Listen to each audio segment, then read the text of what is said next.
What do you get when you put together Star Wars, Avatar The Last Airbender, Supernatural, and Stargate? Hi, my name is Marco and welcome to another episode of the Storyline Sessions podcast. My guest this week is Sam Paisley. He's the author of the exciting sci-fi fantasy novel Winds of Change. It's the first book in the Elements of Time trilogy. He's also part of the Break-Ins. It's a group of upcoming and newly published indie authors that also includes, among others, Andrew Watson and Brian Wilson, who were also guests on my channel. We talked about the process of finally finishing his novel after years of working on it, psychology and symbolism in fiction, challenges of being an indie author, and many more interesting topics. So get comfortable and let's get into this week's storyline session with Sam Paisley. Enjoy!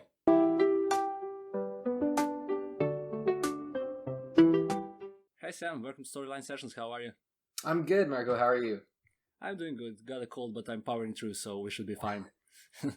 Well, we could maybe start from the end of the year and we'll circle back to the beginning and the things that are the most important, your book. But the end of the year brought us some awards, obviously, because, people are compiling their lists, people are talking about best reads of the 2023, and you've got quite a few nominations, if I'm not mistaken.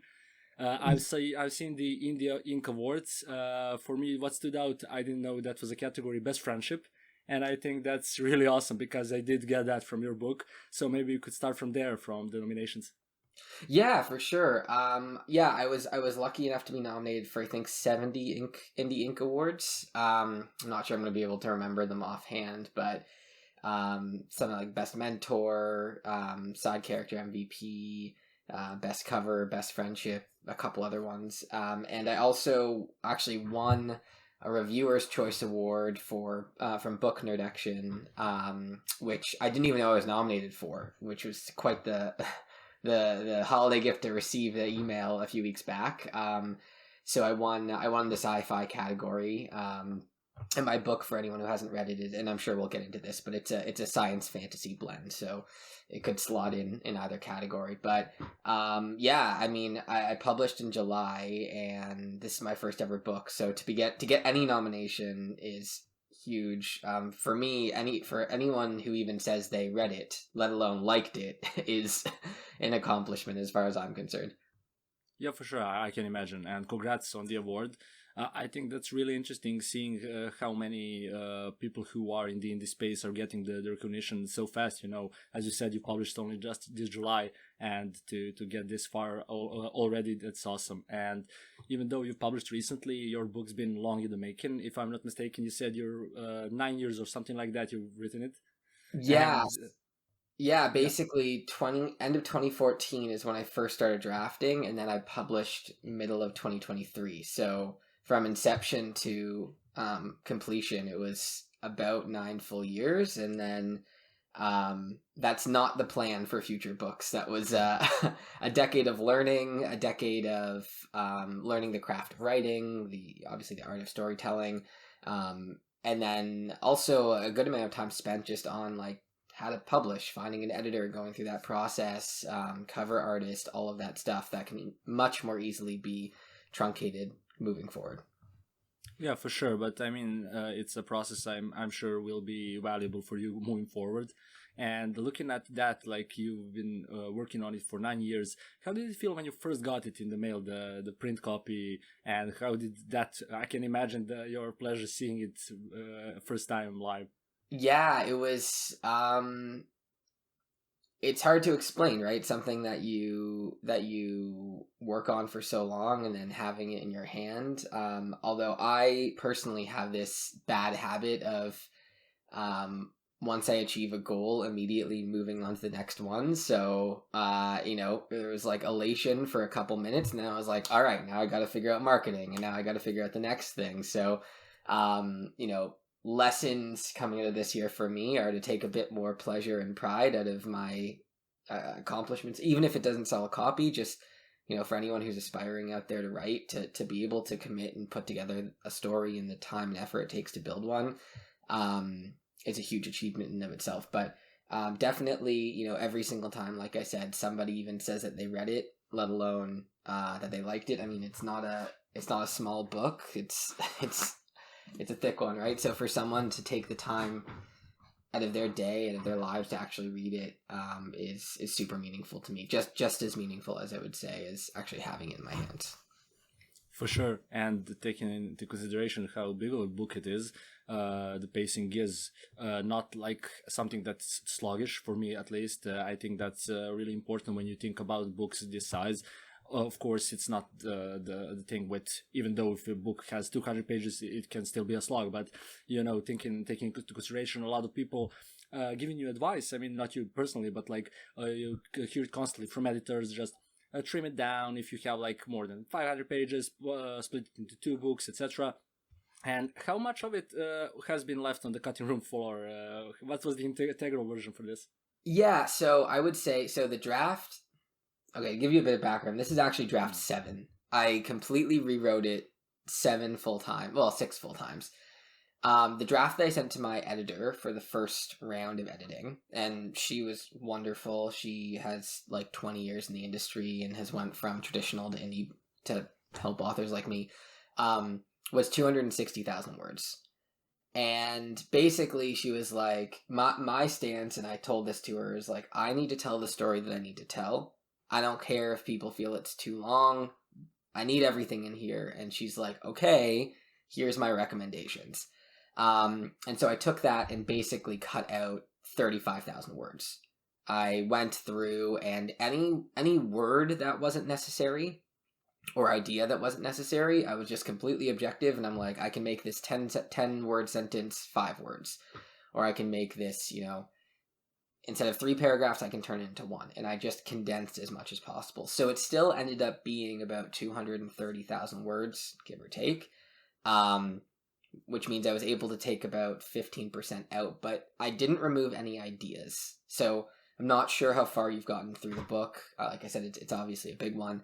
But anyone who reads it can read it knowing that everything I wanted to be in there stayed in there.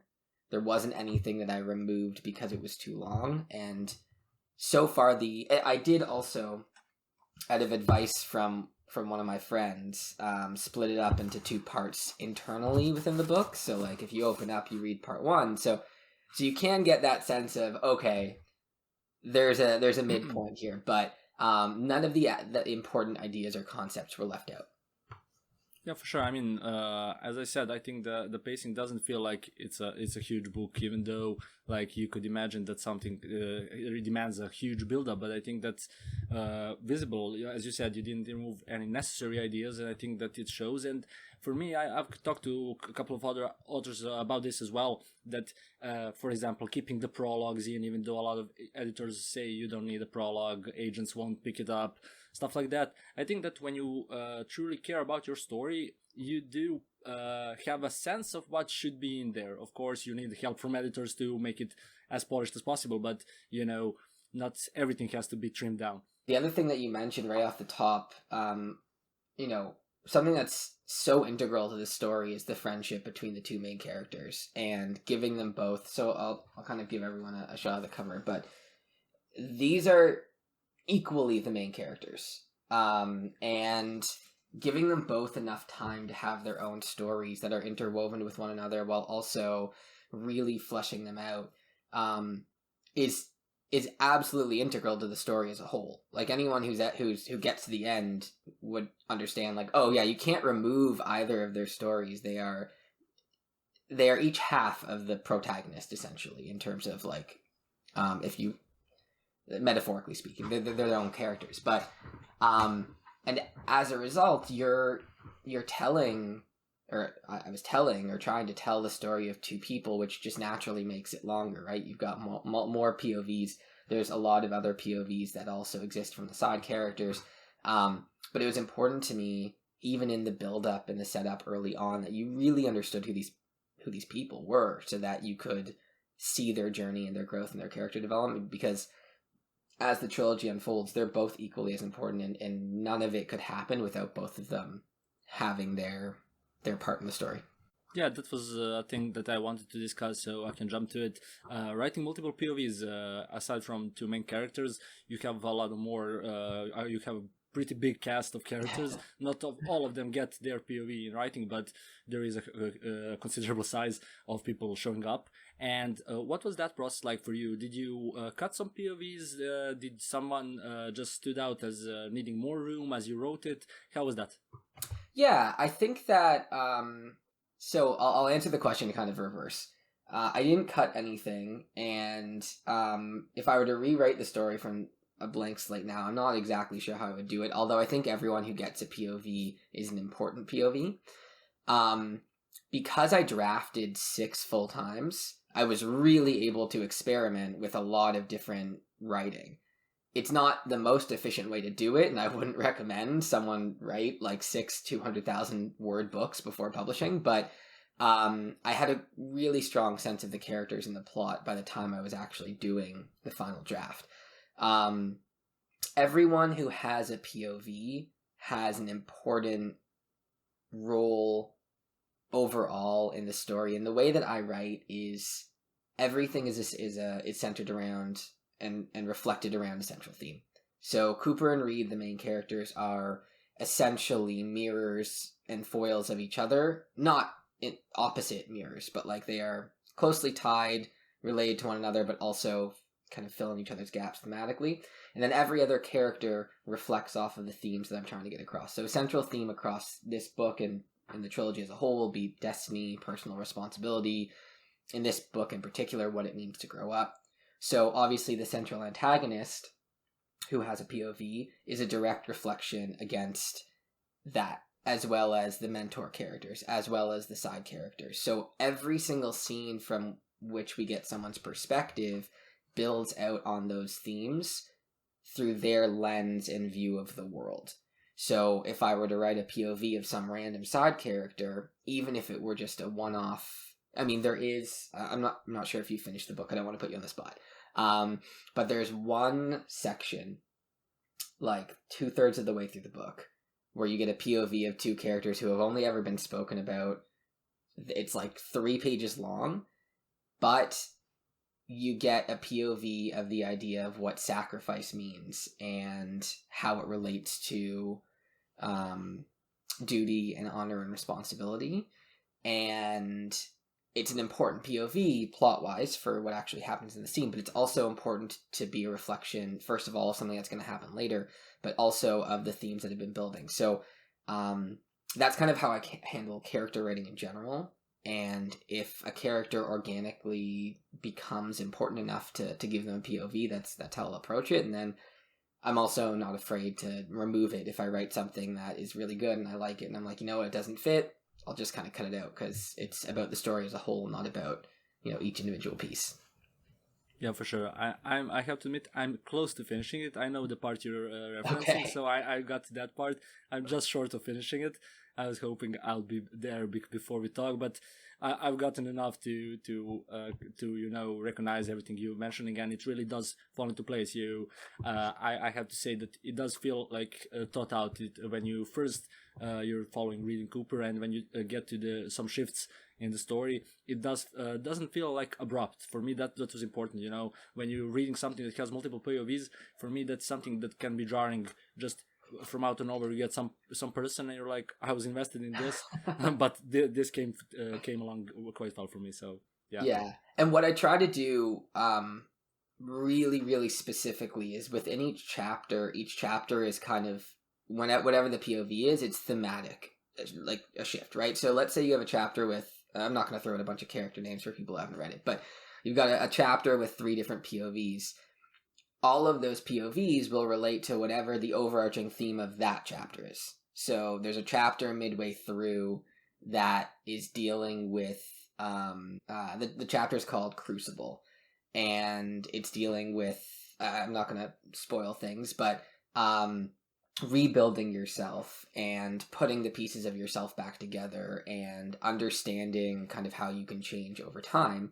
And you've got really disparate characters that have nothing to do with one another yet in the story, or not nothing, but haven't interacted with one another. But all of what's happening to them in the story at that time relates to that theme in that chapter.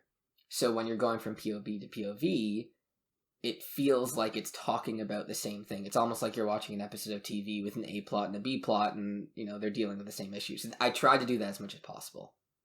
Yeah, and the TV influences and generally the movie influences is visible, and you mentioned it yourself.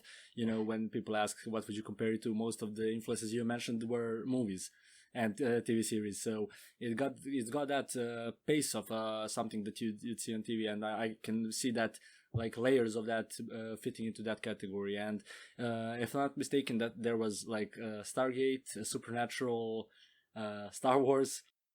So yeah, I think that's interesting, seeing like more and more authors in the sci-fi space and fantasy space being more aligned with the movies. Of course, being in the book community, it's interesting seeing those influences seep through, but not being like written just like a scenario, but something that influences, for me at least, the most the pace.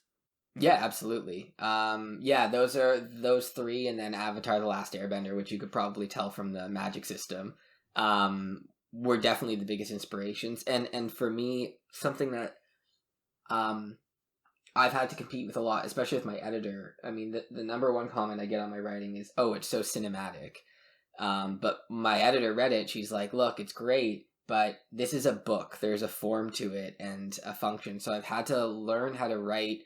When I'm writing a scene, I'm really visualizing it. I often write at coffee shops, and I have to stop myself from like acting things out, like with my body as I'm visualizing like the fight scenes, or like, okay, what's Stinger gonna do here with her hands, or how's this power gonna be used? Because I try to see it in my head and then put that onto the page, and it is inspired by TVs, movies, and stories that I grew up with in that way. And mentioning the magic system, how did that come about? What was your process of creating it? Yeah, again, I wouldn't recommend my process for anyone else.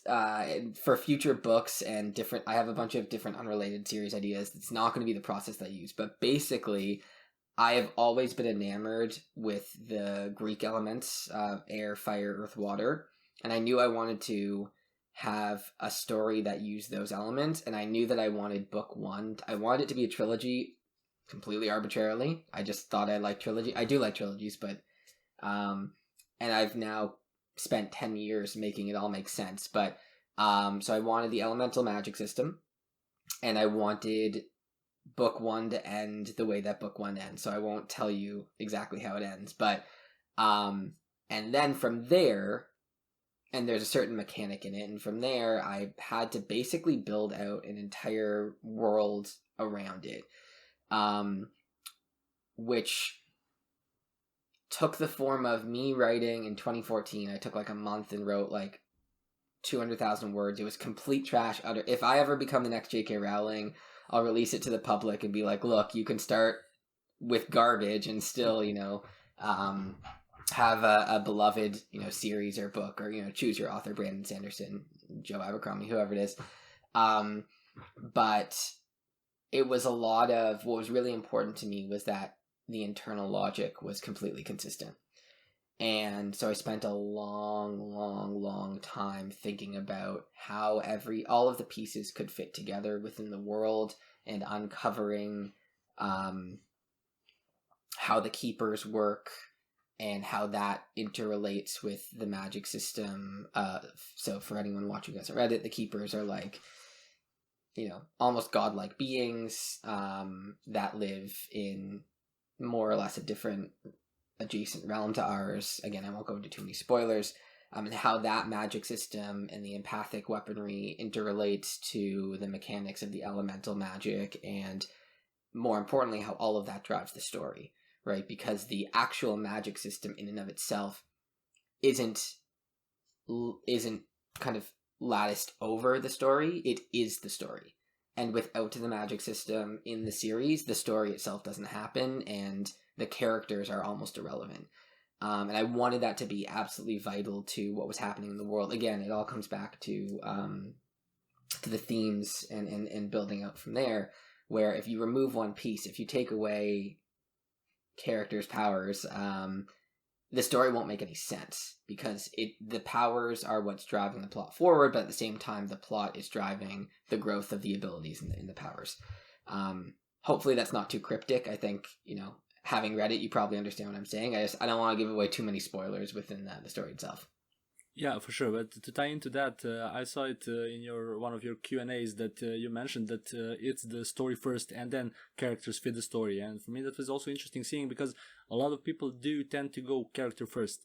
And this was kind of a shift for me to see that you were tying it first the story and, as you said, the magic system, and then characters need to fit into that. And did you, like, when you started first thinking about the story, how much like changes for the way it's going to end at one point in the trilogy? Did you keep that? Did that stay the same along the way? Basically, nothing has changed on a drastic scale. Things have grown significantly. So Cooper and Reed were always there. I'll name a couple characters without naming their roles, but Cooper and Reed were always there. Stinger was always there. Pax was always there. Sophoris was there from the beginning and then really became his own character over time. The kid was there very early on, and I got kind of lucky with that one where as a character it didn't make sense until he did. And then things like the Keepers grew into what they were over time, and that worked out really well.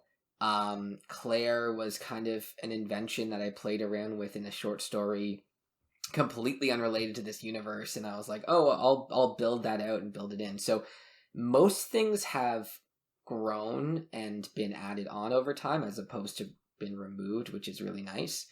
But because the inception of the story was and the magic system was pretty closely related to Cooper and Reed from the beginning, and everyone was a foil of them, it allowed me to basically keep most of those ideas really early on. And at the same time, I never added a character without that character having a purpose to drive everything else forward. There were a couple things in the early draft where it's like, this character or this mechanic or whatever is nothing, like it doesn't relate to anything, and I just threw it out. But for the most part, the big pillars have been there since basically the beginning, maybe draft 2. And you mentioned that you're plotting, you have like bullet points when you're planning out the arcs and stuff like that. Has that also been the way you're doing it? You also mentioned that there are some points when you like you can pump out 7,000 or 8,000 words in one sitting, so that's quite a feat. So how does like that change over time, especially now with your book being published, going on to the number 2? How's that looking? Yeah, so that's basically the process I'm going to use moving forward. I actually broke ground on book 2 this week. And what I've decided for book 2 is that I want to create as detailed of a chapter by chapter, scene by scene outline as possible. I'm about 6-7 chapters in, and it's already 5,000 words, so I imagine it's going to be like a 7,500 page document, but that's okay. Reason being, I figure out ideas by writing. And what that meant for book 1 was me writing like 6 full versions and then picking and choosing the ideas that I want. I think a more effective way to do that is to do it in bullet point form, see the story as a whole, and then start combining and cutting things out and moving things around and seeing the puzzle and kind of reading through it to understand. Once I've done that, if I have a really succinct roadmap and have put the pieces of the puzzle together, actually writing the words is fairly easy for me once I've kind of built the muscle and gotten into it. And again, that's an outcropping of spending probably 3,000 to 5,000 hours writing over the last decade, right? Like really putting those hours in. So, for me, compartmentalizing the idea generation versus the act of writing versus the act of editing, and doing it in a succinct order is a bit painful, but far more efficient, right? The work up front, it's like measuring twice and cutting once. I'm going to get it right the first time, so instead of it taking 9 years, it might take 8 months or 12 or 16 months or whatever it is. And how do you know when you're finished with a scene or with a chapter? What is it for you? Like, you can, of course, as many of us, polish it forever, but when do you say, okay, this is enough, at least for now? Yeah, I think the when I'm drafting, I don't self-edit. I just put it down on the page, and I'm like, I'll come back to it later. It's just get something down. So typically, like, an actual end of a scene or a chapter will usually kind of just happen. It whatever the drama or conflict is within that scene is ends, and typically I like to end a chapter or a scene on some sort of, not cliffhanger, but like not a full resolution. It's like you want to keep reading the next thing. As far as the actual story as a whole, when do I know I'm done? With this first one, it was just, I reached the point where I was like, all right, I can edit this until literally forever. It's not worth it anymore for the marginal return. I'd given it to a bunch of beta readers. I'd given it to friends. I'd given it to family. I'd given it to a professional editor. For me, what I was looking for was, before I gave it to the editor, was the story and the writing at a point where I was confident with it. Had I gotten enough feedback to know, first of all, what feedback to listen to and what feedback not to listen to. You could give it to someone who's just not a genre reader and be like, I couldn't get past chapter 1. It's like, that's okay. You only read, thriller books or John Grisham books. This isn't for you. I'm okay with that. Versus someone who's in genre who's like, I didn't like XYZ. So I'd gotten enough feedback to know, okay, the quality of the writing is fine. I've read this book myself 20 times. It can't get any better. Send it to a professional editor. Once I did that, my editor, I got 2 passes. So I gave her the first draft. She gave it back to me. Then I could give it back to her. And once you're paying for an editor, it really kind of gets you to that commit level where it's like, unless something's drastic, I don't particularly want to make massive changes because I'm putting my own money in this. So you have to decide if you're at that point and if that's something that you want to do. For me, part of paying was also me just pushing myself to put it out to the world. Because I could have kept editing forever, frankly. I could have kept chipping at the edges and trying to make this better or that better. But after 10 years, I was like, all right, I put the work in. I've had this edited properly. I've gotten the feedback that I need. It's important for me now to get this out into the world and move on to the next project. Moving forward, I think I'll follow a similar system, but again, on a shorter period of time. So basically drafting, edit it myself to give it, the proper polish, get some good feedback on it. I now am far more connected and have a bigger community in the writing world than I did before. So get other writers, get ARC readers, get people like yourself, take a look at it before it's public, go to a professional editor, and then get it out into the world. And I think for anyone who's starting this journey, what you're going to find is just kind of keep stumbling forward. You'll figure out what steps work, and every single time it'll get easier and shorter, because I certainly don't know what I'm doing, and that seems to be the consensus of all the other indie authors that I've spoken to. Yeah, for sure. I mean, it amounts over time to something greater. And for me, like, as you said, you're now far more connected. But at the start, for me, what's interesting, seeing how people get to, like, better readers and feedback aside from their close friends or the community. And how did you, like, go about acquiring those feedbacks and, like, sorting? You said you far more value the people who are genre readers. But, like, how did you react to first negative feedback? How was that for you? I can imagine that can't be nice. Yeah, well, it's funny. So when I first started writing, I wrote that first draft in like a month, and I'm not even exaggerating. It is pure garbage, unreadable. It doesn't make any sense whatsoever. It has like multiple head hops within POVs within like one scene, unreadable. So I went to, obviously I was 23. I thought I was like, oh, I wrote a novel in a month. I'm the greatest writer who's ever lived. I went to a writing course at University of Toronto, near where I live, and it was workshop based, and I quickly learned I had no idea what I was doing. So submitted some of my work, and some of these people there was like 7 of us. We became very, very close. They're friends of mine, writers. Some of them published writers, some of them not, and early on was just getting very, very honest, critical, but kind feedback. And so I became very adept at taking feedback very early on and just sharing my stuff and saying, I don't care what your feedback is, tell me, like if it's harsh, if it's whatever. And so I kind of earned my stripes young in that process when my writing was in fact quite poor, which was good, right? Like you don't want to have bad writing and people tell you it's great and then never learn from it. I'm by no means Shakespeare now, but I know I'm better than I was. So getting that feedback early on was super helpful and super valuable, and it was coming from people who I knew, number one, they were good writers because I've read their work, and number two, they wanted the best for me. So it takes a lot of the sting out of it too. So kind of as I move forward, I would give my writing to, it's difficult when you give writing or anything to friends because friends are always going to want to be nice, but if you can find people who can give you really honest feedback, it's always useful. And then basically the policy that I adopted was if you hear it twice or more, there's probably a kernel of truth to it. So, one person reads it and they're like, this is garbage, I hate it. But 99 other people are like, no, super solid, it's probably good. If you're giving it to 5 people and they're all giving you the same feedback of, oh, it's really slow in this part, or this character doesn't make sense to me, or whatever, that's probably feedback worth taking.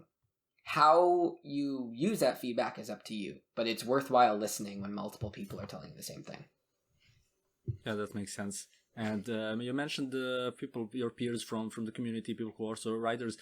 How was that experience getting into the community? We've seen increasingly more so in the community, people bundling up together for promotions, putting their books in a bundle for promotion. You did that as well, and generally supporting each other. For me, that was really great to see as someone who's quite new to the community as well. And how was that feeling for you? You went to workshops and everything like that, but when you branched out online, social media, stuff like that, how was that so far? Yeah, it's been amazing. I'm not a social media person. I only got Instagram to promote the book, and everyone's telling me to get on Twitter. Like I've avoided all social media like the plague since I was like 15 years old. But everyone's been incredibly welcoming. And you'll reach out to people who have 10,000, 20,000 followers, maybe more, and they're super nice. And they might not have time to read your book because obviously there's like thousands of indie writers reaching out to them, but everyone's really kind. I've been able to fall into a couple different groups of people who are at similar stages as I am, so we keep each other going. We were messaging each other, have you got a sale in the last week? No, me neither. And it keeps your head on straight, right? Because it can get really isolating, not knowing what baseline is, not knowing what's normal and what's not normal. And I'm in a group right now. We call ourselves the Break-ins. Brian Wilson, who I know you've interviewed, is there. Rob Lee, a bunch of other people who with books that are about to come out that I'm happy to introduce you to, who are all amazing people. And it's incredible to see like how much everyone's willing to help each other and support each other. And truly, the indie community, everyone just wants everyone to succeed because there's no lack of readers, there's no lack of people who want to enjoy books, and typically speaking, we can all lift each other up, which is amazing, right? You're dealing in a non-zero sum game, and everyone can just really support each other. So I would say anyone who is out there, who's looking to write or looking to get into indie publishing or self-publishing, just start reaching out to people, because I have yet to meet anyone who wasn't nice. People might not have time, that's totally normal, but no one's going to blow you off intentionally. Yeah, that's awesome. Really, I have the same feeling. And for me, what's also interesting, mentioning the social media, people with a bunch of followers, I feel that in this community, the numbers don't have to be super high for you to have a community. To have people who are really responding to your work, whatever it may be, opposed to some other industries and types of work where people just want to pile on the numbers. But for example, Zamil Akhtar, who I recently had on, he doesn't have like hundreds of thousands of people, but he had a super successful Kickstarter for his deluxe edition, which was a great success. And for me, that was also one of the examples that you can see that it's enough to just have people invested and not worry about some super large numbers. Absolutely. And was that the one where you did the 115,000 Kickstarter? Yeah, that's the one, the Gunmetal Gods. Incredible, yeah. Mm. Congratulations to him. But absolutely. I mean, I don't have a huge following, but it's amazing to see. Like, I was able to go to my high school to give a speech on writing a few weeks back. Posted a picture of it, and 100 or so people liked it, and obviously that had impact. And I only have, like, on Instagram, like, let's say 450 followers, but you can see that people really engage with you, and whether you have 100 followers or 10,000 followers, you can find a niche. You can find people who are interested in what you're interested in. And what's really cool about the indie community is that um, there's so much crossover that you can find people who are, let's say, interested in my book, and then I can be like, well, this other book is, like, similar to my book, and then that author can be like, well, these other books are similar to mine, and all of a sudden you can find this unending list of things that you are almost definitely going to enjoy, made by people who know each other and you can connect with really easily. Yeah, for sure. And you mentioned going to the school. I was also going to ask you about that. How did that come about? But for me, that was super cool. Seeing that, I can imagine that it was really a great experience. Yeah, I mean, so you've read my book, so obviously high school has a special place in my heart. It's not hidden there, but I was really lucky in high school. I just had an incredible experience, and everyone in my school and my grade was amazing, and I know that's pretty rare. But when I published, the principal actually reached out and was like, "Oh my God, we're so proud of you! Like, will you come sign copies? Will you come talk to the students, to the English class, the writer's craft class?" And of course, I jumped at that opportunity. So it was incredibly meaningful to me, and something that is particularly meaningful to me. Part of the reason I started writing. So when I was coming out of university, I was deciding what I wanted to do with my career. If I wanted to go into film, I wanted to be a teacher. I actually wanted to be a high school English teacher. I decided to go into the corporate world and then use my free time to work on creative projects. But which I'm happy with that decision for anyone who's curious. But I so strongly believe in the power of storytelling and the power of the power that stories have to teach us lessons about who we are and how to interpret the world and who we should be. Something that is a dream of mine down the line, whether it's 5 years, 40 years, who knows. But part of the impetus for writing this book was to write something that kids and adults, let's say YA, but you could be 30, you could be 60 and read the book, enjoy the book, have a really fun, interesting read, but at the same time, something that has a lot of levels and a lot of depth to it that can be deeply interpreted and used as a tool, let's say in high school English, to really teach people how to read literature and interpret themes and interpret archetypes and all of those things. And as a quick example, and I didn't get to talk about this when I was there in a lot of detail, but Cooper, this one is designed to be a Peter Pan archetype, right? And through his abilities, through his journey, through his arc, through what happens kind of in book 1, 2, and 3, be a deep and meaningful reflection on what it means to grow up and what it means to not grow up and what those consequences have. And, the start of the story, he's conflicted about not wanting to leave high school, which is obviously metaphorically a stepping ground into adulthood. And if you look at things like Peter Pan, the boy who never grows up, like, do you want to be the king of Neverland, or do you want to be an adult and actually, have a family? And, all of those different things are archetypal in the story, but I try to layer that underneath a really fun story that anyone could read at any time. So going back and talking to my high school, let's kind of take the roundabout answer to your question, was super duper meaningful, and it's something that I hope to be able to do more with this series.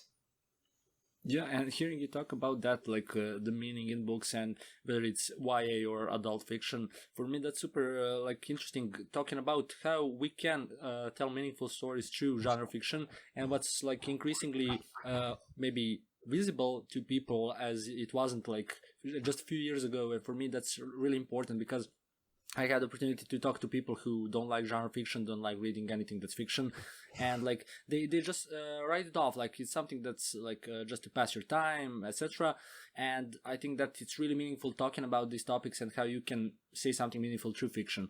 And that also ties into something that's also interesting. I read that you like reading when we were on the topic non-fiction. You like reading psychology. And I can imagine that ties into the topics you've mentioned, like duality, growing up, like the mirroring of the characters. And did you like intentionally let that theme seep in, or was it something that's just like constantly a duality for you when you read nonfiction and fiction? Yeah, I think that it's definitely, well, it's both intentional and non-intentional. So probably part of the reason that I like fiction is because I do also like psychology. And if you look at particularly Carl Jung and his depth and understanding of archetypes are obviously related to fiction. And to me, those things are fundamentally related to one another. And so an understanding of behavior and psychology obviously helps me write characters in a way that is true to how we would think a person would act or feel in that situation. And vice versa, understanding psychology also helps me understand and interpret literature and fiction, right? And those two, to me, they link up really, really closely. And if you look at something like psychoanalysis, which would be kind of most closely related to things like dream analysis. People think that dreams are just random images that come up in your head, but there's a lot of evidence and research and to point to the fact that you can interpret dreams. They have a logic, they have a consistency in a way that just isn't pure rational logic. But if you are adept at interpreting dreams, you can often interpret significant meaning about what's going on in your brain that might not appear in your everyday conscious, right? And I think it was Jung, but I don't want to misappropriate, but some ingenious psychologist said that dreams are actually the birthplace of ideas, and it's where your brain can basically test out infinite different stories. So what if I jumped off a bridge? Well, what if I did this with no real consequence? Which is basically what you're doing every single day. That's what thinking is. That's what imagining is, right? And so, dreams and psychology and archetypes, they are direct analogs, as far as I'm concerned, to literature and fiction. And I think, typically speaking, I have no basis of evidence. Everything else I have read, I have researched. This is just my own theorizing. But I think people who are naturally drawn to fiction and naturally drawn to let's say even genre fiction probably have a natural affinity to understanding at least psychoanalysis and things like dream analysis and the archetypes and how they fit into our minds. But that's just me guessing based on solely my own bias. Yeah, but it's really interesting to think about. I think that makes a lot of sense. And have you pulled some of your parts of your book from your dreams? Not particularly. Again, the story, I really tried to make it, every part of it, its own thing and not influence it from something I really wanted in there. My dreams, however, are, I guess the answer is yes, because obviously if it's in my head, it's going to be in the book somewhere. But my dreams are often of like strangely epic scale. I'm often either on some adventure or trying to survive something. So I would imagine in some way that has inspired something in the book, but it's not like I dreamt up this idea that was super book relevant and then put it in the book. And you mentioned one of the characters that you pulled out from a short story and like worked around to make her fit the elements of time. And what else have you written? You know, because you've published this one book so far, but how much of like free time you have for other work? Did you write some other short fiction? How that ties into the main series, if it does at any point?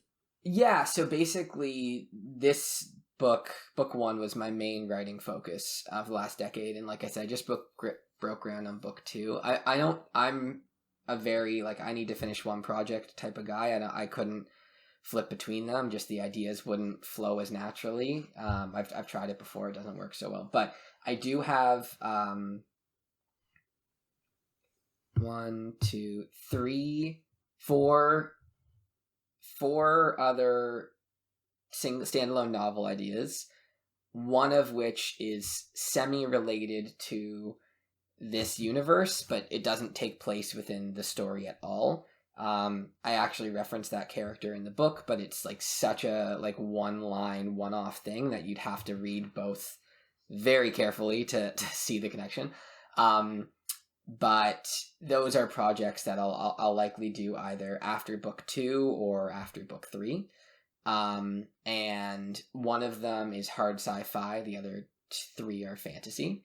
But no, like my main focus in writing has been on this series, and I think as life gets busier, it's probably going to be the same. Just try to finish one project and get it out to the world. For sure. But you also mentioned that you would like to get an audiobook out. So is there some progress on that front? Yeah, that's the 2024. So 2024, my main goals are I'd like to get an audiobook out because you've read it. I think it would serve really well as an audiobook. It's very cinematic, and I think that would do well as an audiobook. No problem. I've started doing research on it, but I haven't started actually recording or hired anyone yet. Kind of deciding if I want to hire or if I want to do it myself. I also was thinking about dropping a novella if I have the time, but in this world, but I think it would either be a novella or going full force on book two. So I have to decide which one is more feasible. I don't think I could do both, just with everything that I know is coming up on my end with work. So those are my main 2024 projects for sure. And are you more of a reader or a listener when it comes to books? Probably even split. It's easier for me to find time to listen to books because I can do it while doing a lot of different chores.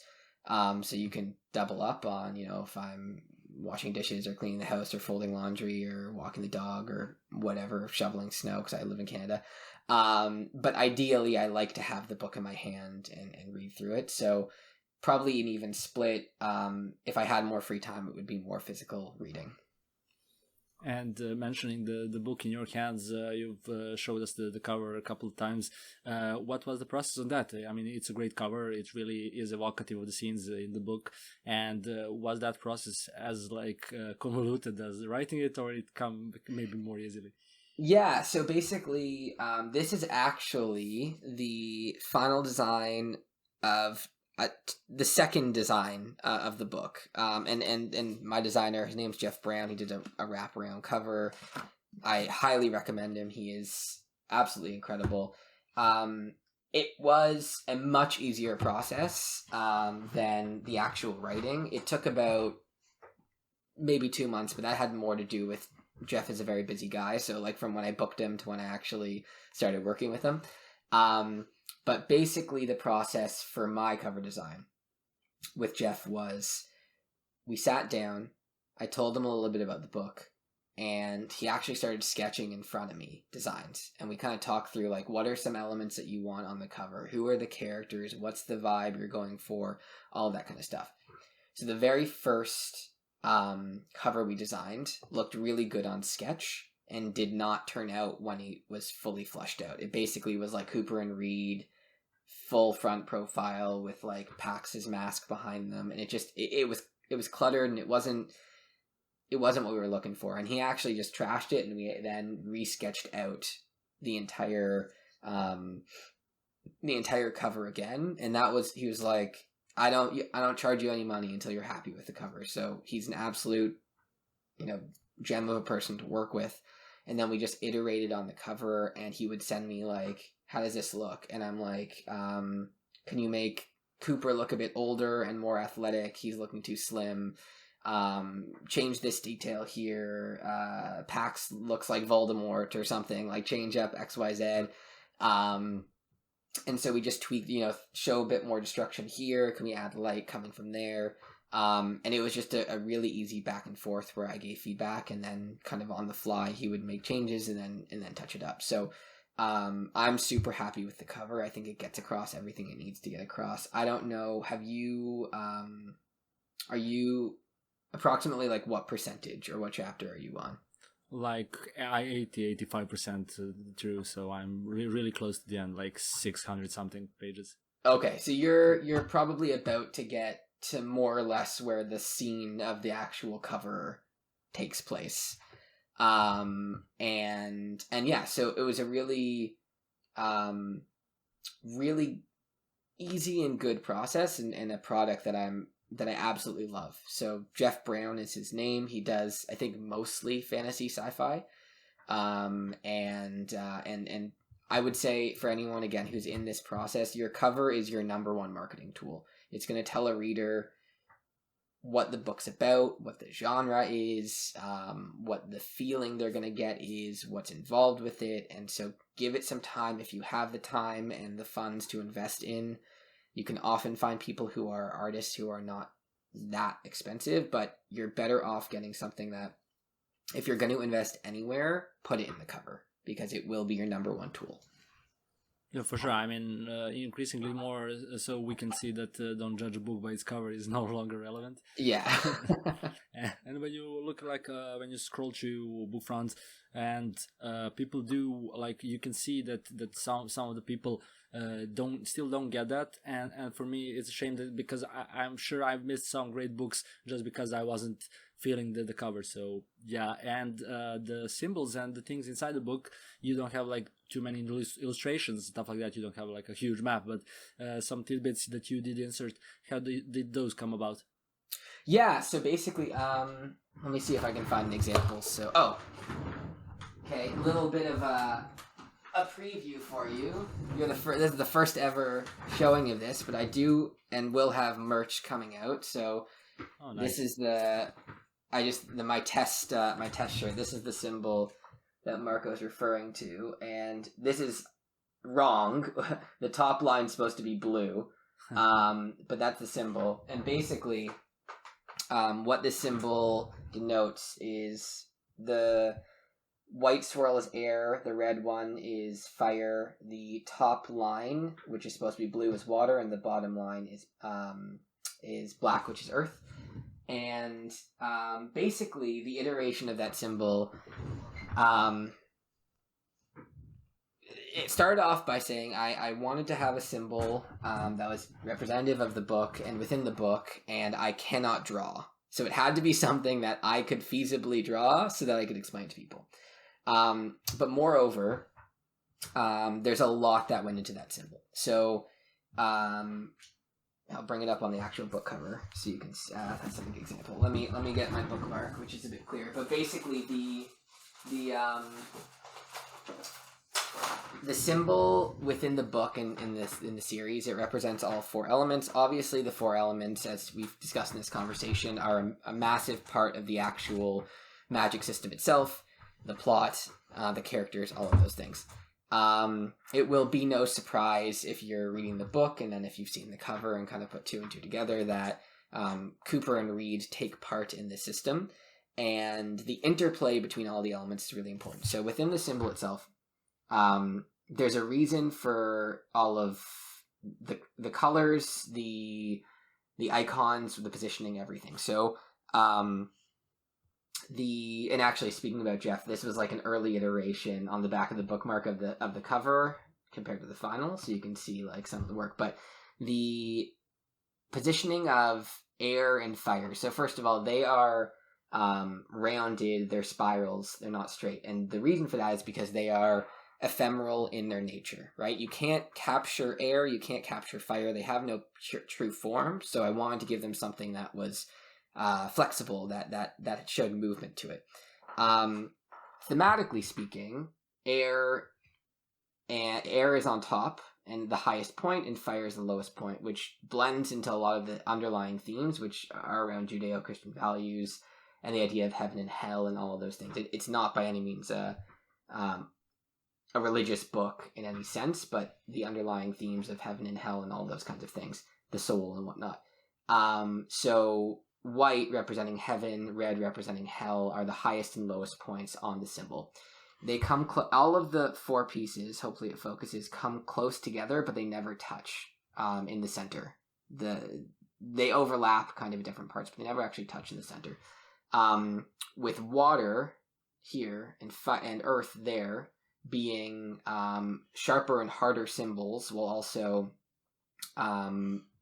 because they are physical, right? Water doesn't have a form, but you can still touch it. And contain it, and same with earth, obviously, earth being the absolute most physical of the 4. Similarly, they're under and touching their opposites, right? So earth is under air, water is under fire. They're connected to each other, but they're also equal and opposite. So in the book, I pair air and fire together, and earth and water together later in the series. And the symbol as a whole is a symbol in the language of the keepers, which means its own thing. So within the story, each individual symbol, symbology, colorology, has a really big impact in the story. And I wanted something that could kind of showcase that. And those symbols appear throughout the story for a number of different reasons. But also something that, similar to Deathly Hallows or whatnot, was representative of the story as a whole, but had a lot of meaning and thought kind of given to it. Yeah, that's super interesting. I mean, like hearing it does this thought out. It's really cool seeing how much thought you put into it, and it really does make sense. And I think that's really something that's both great for the story and, as you show us, the merch, because it does work. Like it's really a cool visual thing. How did that come about? Like, did you know from the start you were going this route as well, or was it something that just like came about recently? In terms of the symbol or the merch? No, for the merch. I've always wanted to do merch. Like, I don't think there's anything cooler than if I were to see someone walking down the street with like something that I made on it. And if you walk into whatever, a toy store, an EB Games or what have you, and you see like the whole Harry Potter section, obviously just from a business and branding standpoint, that would be fantastic if I were able to do that as well. But I think it also gives people who are like, I am part of, I get really into whether it's series or what have you, and I know there are a lot of people out there and people who want to show their support and people who want to represent the things that they really love. So, definitely would want to give people that if they love my book and be like, hey, here's, you've read it, so here's a plushie of Icarus or a plushie of these Spritas or whatnot. And it's something like I want to be able to, as much as I want to write and create a world, I want to create that world outside. Like, there's nothing cooler as a kid than if you get like a lightsaber, right, for Christmas or for Hanukkah or whatever. And to be able to do that and build this world further than just in the pages of a book would be a dream come true for me, because it means that people are even more immersed in something that I made. Yeah, that makes sense, and I can see it really working. And one more thing is also the signed copies of your book, that they go well with the bookmarks. And how do you go about that? I know a lot of authors have some issues with shipping, and that can get in the way. Yeah, so right now, you can go to my website, which is elementsoftime.ca, or you can find me on Instagram and then link to the website and order a signed copy. Basically, we'll put it in the description. Yeah, oh, thank you. And I just ship them straight from wherever I am. So I'm in Toronto, but and right now I'm just doing shipping in Canada and the US because of cost, but I'm hoping to figure out a way that's more efficient. Literally, like, there's a pile of books back there. If someone orders, I'll sign it and mail it off to them. And it's just the cost of the book plus a flat shipping fee, wherever you are in Canada or the US. And then I'm hoping to be able to figure out a way to find a distributor or something where I can do that more efficiently and bring the cost down, but also distribute wider. I have sent books to Germany, to Spain, to whatever, but that's obviously a bit more cost prohibitive. So if there's any listeners out there who want one, they can message me directly and we can figure out something that works. Like, my priority is getting books in people's hands. If I can do it at cost, I'm happy to do that. But, like, obviously if it's going to cost me like $150 to ship a book, it becomes more difficult. Yeah, for sure. I mean, I hope it works out. I know it can be a pain, but hopefully you'll figure out a way. And before I let you go, I would like to hear what were some of your favorite things 2023, be it books, movies, games, whatever comes to mind. Yeah, 2023 was a really big year for me. So I'll finish with what was my favorite thing of the year. But in 2023, I left a job. I started a new job. I got laid off. I was job hunting throughout the summer, found a new job, released my book. Obviously very, very busy. My sister got married. I had attended like 8 weddings. I was a groomsman in 4. But the biggest thing that happened to me this year was I actually proposed in June and I got married in October. So I'm obliged, but it is also true to say that my wedding was definitely the highlight of the year for me, which is crazy because I spent a decade writing a book and published it, and it still wasn't the biggest thing to happen for me this year. But yeah, really, really big year. And I have to say, I'm incredibly grateful for everything that's happened to me this year. It was absolutely wonderful. I mean, that's an awesome note to end on. Congrats for everything, and it's really great to hear that, and hopefully 2024 will be even better. So yeah, thank you, Sam, for coming on to Storyline Sessions. I'm looking forward to book 2 and everything that comes after that, and we'll be keeping an eye out for sure. Thank you, Marco. It's been a pleasure. Thank you. Bye.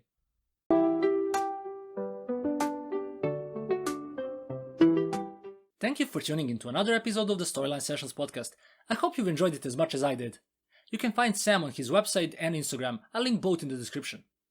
If you're interested in topics of creative writing and storytelling in any kind of media, keep following Storyline Sessions, both here and on Instagram. My name is Marco, and I'll see you next week. Keep creating stories.